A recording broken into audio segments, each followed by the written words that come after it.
ఉన్న కంప్లైంట్ నేను అదే ప్రజలు ప్రేమిస్తా, అదే ప్రజల మీద నాకు కంప్లైంట్ కూడా ఉంటుంది. అదే చిన్న చిన్న విషయాలు. సో దాంతో నేను జనాలు ఫేస్ చేయకూడదు, అట్ ద సేమ్ టైం నా ఫేస్ చూపించకూడదు అనే ఉద్దేశంతో ఎలా రావాలి, దానికి నేను బ్యాక్ బోన్ లో ఉండాలనే ఉద్దేశంతో ఎలా రావాలి ఛానల్కి అనుకున్నప్పుడు క్రియేటివ్ మైండ్ అనుకోండి, ఏదైనా సరే ఒక కాన్సెప్ట్ గా మాస్ క్రియేట్ చేసుకున్నా వచ్చాను. మీరు నా పాత ఛానల్ మీరు వీడియోస్ చూస్తే మీకు అర్థమైపోతుంది, very genuine and straight forward. అలా వచ్చిన వాడిని నేను తర్వాత షోలో నాకు ఇలా అవకాశం ఉందని తెలిసినప్పుడు షోకి నేను ఇదే మాస్క్ తో నేను ఫస్ట్ వీడియో బయట ఇవ్వడం జరిగింది. వాళ్ళకి నచ్చింది, అది క్రియేటివ్ గా ఫీల్ అయ్యారు. నా వాయిస్ కానీ నా కాన్ఫిడెన్స్ కానీ నా మాట్లాడే విధానం నచ్చింది. నేను పిలిచే ఫర్దర్ రౌండ్స్ ని కాన్ఫిగర్ అవుతూ వచ్చాను. వాళ్ళు కూడా అదే కాన్సెప్ట్ ని క్యారీ చేసి వచ్చారు. సో మాస్క్ మ్యాన్ పేరు అలా పట్టడం జరిగింది. నేను రెండే పేరు, హృదయమానం, హరిత హరీష్. ఇప్పుడు మీరు ఎవరైతే మాస్క్ మ్యాన్ అనే వర్డ్ని మీరు నిలబెట్టుకున్నారు, చివరి దాకా మీరు వెళ్ళలేరు కదా, త్వరగా బయటకు వచ్చారు, దాన్ని నిలబెట్టుకోలేకపోయారు కదా, నేను ఎలా ఫీల్ అవుతున్నాను? సరే అదే చెప్తున్నారు కదా, మాస్క్ మ్యాన్ గా మీకు పరిచయం అవడం జరిగింది. ఆ మాస్క్ నా ఫేస్ వర్క్ వేసిన తర్వాత మాస్క్ తీసాను. మీరందరూ చూసారు కదా, బిగ్గెస్ట్ ఛాలెంజ్ అగ్ని పరీక్షలో మాస్క్ తీయడం నా బిగ్గెస్ట్ ఛాలెంజ్. జనాన్ని ఫేస్ చేయడం, కెమెరాస్ జనం నుంచి దూరంగా ఉన్నాను కదా, దాంతో అయిపోయింది అక్కడ mask concept. But mask man అనేది ఆటోమేటిక్ ఏంటంటే ఆ షో ఫార్మాట్ ప్రకారం ఆ కాన్సెప్ట్ రన్ అవుతుంది. సో లక్కీగా అదే పేరు, కొత్త పేరు నాకు నామకరణం జరిగింది. షోలోకి వెళ్ళి నిలబెట్టుకోవడం అంటే షోలోకి వెళ్ళిన తర్వాత నాకు ఎవరు మాస్క్ వేసుకుని ఉన్నారు, ఎవరు సేఫ్ ఆడుతున్నారు, ఎవరు ఫేక్ ఆడుతున్నారు అనేది నాకు ఒక క్లియర్ పిక్చర్ ఉంటుంది, క్లారిటీ. అంటే కొంతమందికి కొన్ని క్వాలిటీస్ ఉంటాయి. ఓకే, నాకు ఆ సైకాలజీ ఏదైతే ఉందో ఆ నాలెడ్జ్ ఉంది కాబట్టి కొన్ని ఇయర్స్ ఆఫ్ ఎక్స్పీరియన్స్. ఓకే, వీళ్ళు ఇలా ఉంటున్నారు, వీళ్ళు ఇలా ఉంటున్నారు, ఏమో మరి అది నా వరమా లేకపోతే నాకు శాపమో తెలియదు కాబట్టి నాకు కొన్ని విషయాలు కొంతమంది గ్రహించలేని చాలా క్లీన్ గా అబ్జర్వ్ చేస్తా, నాకు కనపడతాయి. సో మాస్క్ వేసుకుని ఎవరు ఉన్నారు అనేది నాకు క్లారిటీ ఉంది. అది వన్ బై వన్ మీ క్వశ్చన్స్ అడితే నేను ఆన్సర్ చెప్తాను. ఓకే, నేనైతే మాస్క్ ఫేస్ వేసాను, క్లారిటీ నేను నా క్యారెక్టర్ వేసుకోలేదు, అది మీరు చూసేది. మీ హౌస్ లో బర్నీ గారిని టార్గెట్ చేసినట్టు అంటే బర్నీ గారు మాస్క్ వేసుకున్నారు అన్ని స్టేజ్ మీద కూడా చెప్పారు. దాన్ని ఏమంటారు అంటే బర్నీ గారు నిజంగా మాస్క్ వేసుకొని ఆడుతున్నారా లేకపోతే హౌస్ లో ఆయన జెన్యున్ వాడు? నేను అప్పటికి ఇప్పటికి అదే మాటకి స్ట్రిక్ అయి ఉన్నాయి. ఏంటంటే వ్యక్తిగతంగా ఆ సినిమాలో చెప్పిన 400 ఏళ్ళ నుంచి నాకు ఆయన కొత్త చిత్రంతో ఏం లేదు. ఫస్ట్ టైం వెళ్ళాం అక్కడికి. వాళ్ళు డెఫినెట్ గా సెలబ్రిటీస్ ఆ కేటగిరీలో వచ్చారు, మేము కామనర్స్ కేటగిరీలో వచ్చాం. బట్ స్లోలీ మేము కూడా సెలబ్రిటీస్ లానే అగ్ని పరీక్షలో మీరు నన్ను చూసారు కదా 10 రోజులు 11 రోజులు చిన్న సైజ్ సెలబ్రిటీస్ లా ఫీల్ అవుతాను నేను. సెలబ్రిటీస్ కామన్ మ్యాన్ అని క్లియర్ డెఫినేషన్ నాకైతే ఉంది. అన్నిటికన్నా మించి మన అందరూ కంటెస్టెంట్ షోలోకి వెళ్ళినాక. సో నేనైతే భజన పాడను, చెంచగిరి చేయను. మీరు కష్టపడ్డారు, లైఫ్ లో అచీవ్ అయ్యారు. సో బర్నీ గారు కానీ మిగతా వాళ్ళందరూ ఆ స్థాయికి వచ్చారు, ఆ కేటగిరీలో వచ్చారు. మేము కష్టపడ్డాము, షోలో వచ్చాము, మనందరం ఒకటే ప్లాట్ఫామ్ లోనూ ఒకటే కేటగిరీలో ఉన్నాం. సింపుల్.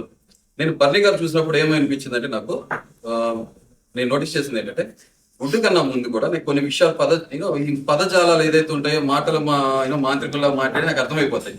భాషలో భావం కూడా అంతరార్థాలు కూడా అర్థం చేసుకోగలం. ఏంటంటే మా వాళ్ళు మీరు సెలబ్రిటీస్ కామన్ మ్యాన్ అనే వర్డ్ మాట్లాడినప్పుడు అది అంటే ఓనర్స్ అనే టెనెంట్స్ ముందు మాట్లాడినప్పుడు బర్నీ గారు ఏమనేవాళ్ళంటే ఆయన కామనర్ అని రిప్రజెంట్ చేసుకోలేరు.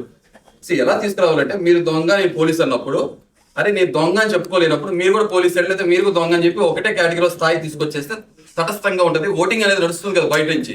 సో ఈ మాటల ట్రిక్స్ ప్లే చేయడం మొదలుపెట్టారు. ఏంటంటే మీరు కామనర్ ఏం కాదు, మీరు సెలబ్రిటీయే. అరే మీకు 20 సంవత్సరాలు ఇండస్ట్రీలో ఉన్నప్పుడు మీకుంటే ఫ్యాన్ ఫాలోయింగ్ బేస్ డిఫరెంట్ కూడా ఆబ్వియస్ గా. ఇప్పుడు నీకు చాలా క్లియర్ ఎగ్జాంపుల్ చెప్తా. ఫేస్ ఆఫ్ ద ఛానల్ హరిత అన్నప్పుడు హరిత హరీష్ గా నన్ను మాస్తో చూశారు. ఓటింగ్ పెడితే 4,000 మంది ఏదైతే సబ్స్క్రైబర్స్ యూట్యూబ్ లో ఉన్నారు ఆ టైంలో, ఇప్పుడు 6,000 చిల్లర ఉన్నారు. ఇన్స్టాగ్రామ్ లో 47 ఫాలోవర్స్ ఉండేవారు, ఇప్పుడు 12,000 అయ్యారు. హరిత గారికి ఆబ్వియస్ గా డెఫినెట్ గా 10 ఓట్లు వస్తాయి, నాకు 1 ఓటు వస్తుంది కదా. షీజ్ ఎ సెలబ్రిటీ, అంటే సైజ్ మ్యాటర్స్ కదా, చిన్న సైజ్ సెలబ్రిటీ దాను, నేను కామనర్ని. ఆ డిఫరెన్స్ డిస్టింగ్విషన్ అనేది మనకు తెలుసు, అంత క్లియర్ గా ఎవిడెంట్ కనపడుతుంది. బట్ ఆయన స్మార్ట్ ప్లే ఎలా ఉంటుంది అంటే మాటలు టెక్నిక్స్. మీరు కూడా సెలబ్రిటీ, ఓకే స్మార్ట్ గా అందరూ ఒకటే అని చెప్పాలని ట్రై చేస్తున్నారు, ఫైన్. కానీ మీకు ఓటింగ్ ప్యాటర్న్ మీకు అర్థమైపోతుంది ఏం జరుగుతుంది అనేది. ఇది ఫస్ట్. సెకండ్ పాయింట్, ఎగ్ దొంగతనం జరిగినప్పుడు మాకు ఒక ఫార్మేట్ ఇచ్చారు. ఆ ఫార్మేట్ ఏం చెప్పారంటే మీరు ఓనర్స్, మీరు టెనెంట్స్ ఈ పనులు చేయించుకోవచ్చు. ఎగ్గు దొంగతనం జరిగినప్పుడు నేను మీరు చూస్తుంటే నేను అంత పెద్ద సీరియస్ అవ్వాలా, అరే ఎగ్గు కోసం దొంగతనాలు జరుగుతున్నాయి, నేను అసలు నిజంగా షోకి వెళ్ళక ముందే అనుకున్నా. నా ఫ్రూట్స్ కానీ ఎగ్స్ కానీ చీప్ గా ఎక్కడ దాచుకోను, అక్కడే ఓపెన్ గా పెడతా. ఆకలేస్తే తింటారు, లేదా చీప్ గా బిహేవ్ చేస్తే దొంగతనం చేస్తారు, ఫైన్. అది వాళ్ళ వ్యక్తిత్వాన్ని వదిలేస్తాను అనుకున్నా. నేను నిజంగా గుడ్డు దాచుకోవాలి, ఎప్పుడు ఏం చేయాలి. అండ్ మోర్ ఓవర్ ఏంటంటే నేను చాలా నిబద్ధతతో ఉండే మనిషిని. 100 కేజెస్ ఉన్నవాడిని వాళ్ళు 81 కేజెస్ ఉన్నాయి. నేను వచ్చి రాగానే నేను చెక్ చేసుకున్నాను. బికాస్ నాకు కొన్ని ఛాలెంజెస్ ఉన్నాయి, ఫిజికల్ ఛాలెంజెస్, దాన్ని ఓవర్కమ్ చేసుకోవాలి. లేదంటే అరే వాట్ ఈ జర్నీ రా, ఏం ట్రాన్సిషన్ రా, ఏం ట్రాన్స్ఫర్మేషన్, ఇలా వచ్చారు.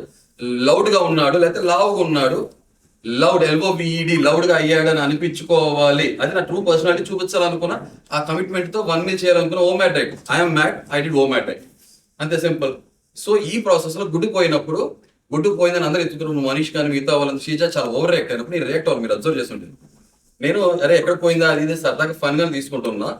తర్వాత అది చాలా ఎస్కలేట్ అయ్యి పాపం ట్రస్టీ గారు కళ్ళ నీళ్ళు పెట్టుకోవడం మ్యాటర్ చాలా సీరియస్ నోట్లో గెలిపోయింది. వెళ్ళినప్పుడు నిజంగా పెద్ద మనిషి అన్నప్పుడు వయసు మీద పట్టడం కాదు, పెద్ద తరహాగా పెద్ద రకంగా ఉండాలి. కండువా వేసుకుంటేనో ఈ చేస్తే కాదు. ఆ ప్లేస్ లో నేనుంటే ఒకటే చెప్పేవాడిని, లేదండి అంత సీరియస్ అవ్వండి, సంజన గారు తీసుకున్నారు మాకు తెలుసు, ప్లీజ్ ఈ మ్యాటర్ ఎస్కలేట్ చేయకండి, కావాలంటే రేపొద్దున మేము ఓనర్స్ అయినప్పుడు గుడ్డు ఇచ్చేస్తాం. పాపం లేదంటే ఆమె 5 months బేబీ ఉంది కాబట్టి ఆకలి సీన్ ఉంటుంది, దాని పెద్ద ఇష్యూ చేయకండి చెప్పాలి. ఇది పెద్ద తరహా పెద్దరికం, స్ట్రైట్ ఫార్వర్డ్ జెన్యూన్ ఉంటే, ముసుకేం లేకపోతే. ఆయనది ఏం చెప్పకుండా ఇష్యూ చాలా పెద్దది అయిపోయింది. సంజన గారు బాత్రూమ్ దగ్గరికి వెళ్ళారు.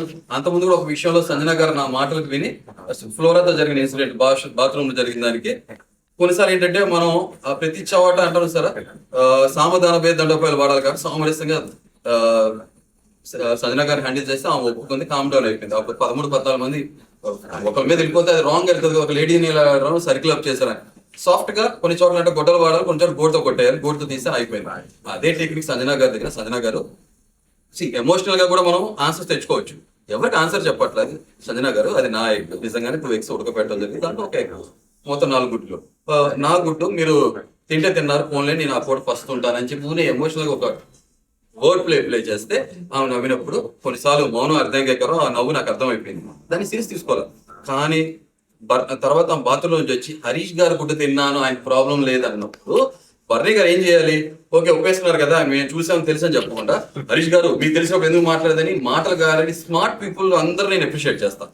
ఓవర్ స్మార్ట్ అని తెలివితేటలు ఓకే, చావు తెలియదంటే నాకు వర్కౌట్ కాదు. అతను ఈ తెలివితేటలు చూపించిన ఆటోమేటిక్ గా నేను అన్నా చూసారా, మీరేమన్నారంటే రేలంగ మావే కనబడుతున్నారు, రేలంగ మావే అనుకున్న సెకండ్ మావ కనబడుతున్నారు నాకు అక్కడ. ఆ ఒక్కటే కాదు, ఇంకో ఉదాహరణ కూడా చెప్తాను మీకు వచ్చింది కాంటెక్స్. దాన్ని ఆయన మాటలు గానే ట్రిక్. అదే టైంలో టీ అనే ఒక చిన్నది విషయం జరిగింది. మనీష్ రాముకి టీ అనే కాన్ఫ్లిక్ట్ జరిగితే టీని గుడ్డుని కలిపేస్తున్నారు, మాటలు కన్ఫ్యూజ్ చేస్తున్నారు. నాకు చాలా క్లారిటీ ఉంది, వర్రే గారు టీ కాన్సెప్ట్ కాదు, ఇది టీ ఇష్యూ కాదు, అది క్లియర్ అయిపోయింది, లెట్స్ ఫర్గెట్ అబౌట్ దట్. గుడ్డు గురించి మాట్లాడుతున్నారు, ఒక పక్కన శస్త్రీ కలం పెట్టుకున్నారు, అందరూ పెద్ద పెద్ద గొడవ. కానీ మీరు దాన్ని ఎందుకు క్లబ్ చేస్తున్నారు అన్నప్పుడు తర్వాత నేను అప్పుడు మీరు చూస్తుంటారు స్మార్ట్ ఓవర్ స్మార్ట్ చూపించదని ఫేస్ టు ఫేస్ వెళ్ళాం. ఆయనకి గట్టిగా వస్తే మన డెసిబల్స్ కూడా గట్టిగానే ఉంటాయి కదా. నేను అప్పుడు కూడా అన్నా, if you shout I will roar. Voice raise చేయండి, నాయిస్ రైజ్ చేయొద్దు, సింపుల్ అన్న. ఆయన మాటలతో పంపుదామని ట్రై చేస్తారు, అది నా దగ్గర వర్కౌట్ కాదు. నేను కూడా ఎదురుకుండా సెలబ్రిటీ ఉన్నారా, దేవుడు ఉన్నారా, ఎవరు ఉన్నారా కూడా కేర్ చేయను, నేను తీసుకోవాలని అయిపోయింది.